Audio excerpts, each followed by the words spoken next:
ஜனநாயகன் படத்தோட villain Bobby Deol அவர்கள்கிட்ட ரீசெண்டா ஒரு அவார்ட் ஃபங்க்ஷன்ல ஜனநாயகன் படம் பத்தி கேட்டிருக்காங்க. அதாவது ஜனநாயகன் படத்துல தளபதிக்கு வில்லனா நடிச்சிட்டு இருக்கீங்களே, அது எப்படி போயிட்டு இருக்கு அப்படின்னு கேட்டதுக்கு, சூப்பரா போயிட்டு இருக்கு, விஜய் வந்து ஒரு ஸ்வீட் ஹார்ட், ரொம்ப ரொம்ப டவுன் டு எர்த்தா சிம்பிளா இருக்காரு, அண்ட் அவரோட ஒர்க் பண்ற ஒர்க்கிங் எக்ஸ்பீரியன்ஸ் எப்படி இருந்துச்சுன்னு கேட்டதுக்கு, மொழி மட்டும்தான் வேற, மற்றபடி நாங்க ஒர்க் பண்றதெல்லாம் கிட்டத்தட்ட சிமிலரா தான் இருந்துச்சு.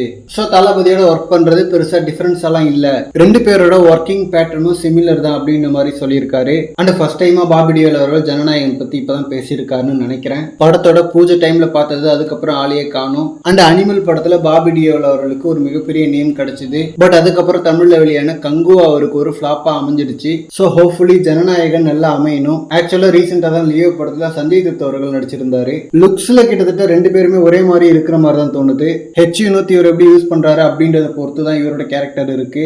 மெயினா வழக்கமான அந்த கார்பரேட் வில்லனா மட்டும் இருந்துடக்கூடாது. ஏன்னா கத்தி படத்துல அந்த கார்பரேட் வில்லன்லாம் பயங்கர ஹிட் அடிச்சதால அதுக்கப்புறம் மோஸ்ட் ஆஃப் த கமர்ஷியல் படங்கள்ல அந்த மாதிரி ஒரு கார்பரேட் வில்லனை வச்சு காமெடி பண்ணிட்டு இருந்தாங்க. லாஸ்ட் இயர் வேட்டையின் படத்துல கூட அந்த மாதிரியான ஒரு ரோல் தான் அமைஞ்சுது. ஸோ ஹோப்ஃபுல்லி பாபி டியோலுக்கு அந்த மாதிரி ஒரு ரோலா இல்லாம இருக்கணும். அண்ட் பாபி டியோல் மெயின் வில்லனா இருந்தாலும் பிரியாமணி, நரேன் இந்த மாதிரி நெகட்டிவ் கேரக்டர்ஸ்க்கு இன்னும் நிறைய பேர் படத்துல இருக்காங்க. சர்க்கார் படத்துல வரலட்சுமி திடீர்னு மெயின் வில்லனா ஆன மாதிரி ஜனநாயகன்ல பிரியாமணி வில்லனா இருந்தாலும் ஆச்சரியப்படுறதுக்கு இல்ல. லியோலியுமே சஞ்சய் தத்தை சீக்கிரம் கொண்டுட்டு அர்ஜுனை தான் மெயின் வில்லனா ஆக்கியிருப்பாங்க.